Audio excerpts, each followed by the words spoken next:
Hello friends and supporters. I wanted to take a few moments to update you on Pursue Scholars in these unsettled times. Like all of you, our plans and schedules have become completely disrupted over the past few weeks. We were in the final days of preparing for our annual fundraising dinner when we had to make the difficult decision to postpone it until November. That dinner would have been last Saturday evening, but instead I was at home doing puzzles and playing games with my family. Pursue Scholars is a leadership development organization. From our beginning in 2007, we have been investing in emerging urban leaders, and in this time, that is no different.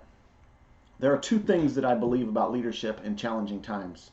One is that a person's true character is revealed in times of crisis.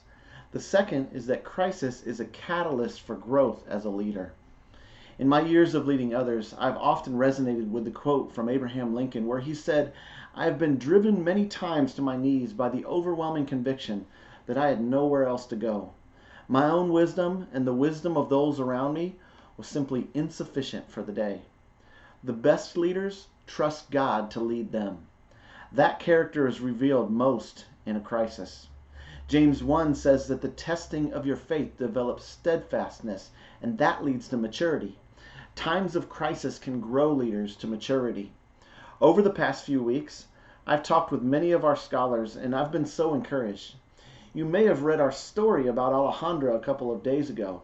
We will be sharing more stories for you in the coming weeks. Stories about leaders like Emmanuel, who will be graduating from Boston University in a few weeks. Although the end of his senior year and graduation have been changed forever, he is not bitter, but he's hopeful. Leaders like Aiden, who had just over 24 hours to pack all of his belongings and move out of his dorm in the midst of saying final goodbyes to friends who would be graduating. He was caring for others through his various leadership roles on campus, like being the president of the Latino Student Union on campus.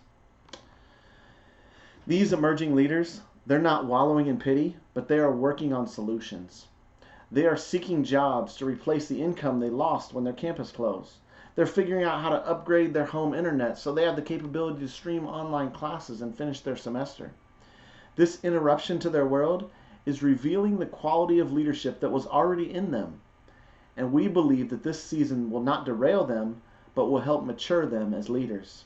So the state of Pursue Scholars is strong because we are investing in leaders who are strong. We have not stopped investing in leaders.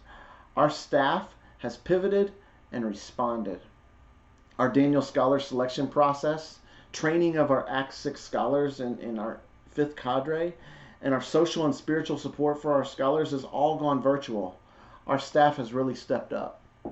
In 2 weeks, Pursue Scholars is hosting a panel discussion and a virtual town hall around the topic of supporting emerging leaders in times of crisis. We've invited staff from Big Brothers Big Sisters, Chicago Public Schools, UCAN, and Chicago Scholars. They'll be joining us on this panel and this conversation. You'll find more information about this in your email or on our Facebook page if you'd like to join us. This work that we're doing is a community effort. We need your support. At the moment, our finances are stable. Our staff is being paid and our students continue to receive support. I would like to thank the Soderquist Family Foundation for their generous grant in the fall that has helped prepare us for this season. Their support and our monthly investors and the generous gifts of many of you have sustained us in this time. I'm thankful for where we are right now, but that can't last forever without you. Our annual development plan involved a huge infusion of cash from our dinner, which is now at the end of the year. We've pressed reset and we're still rebuilding our plan for the remainder of 2020.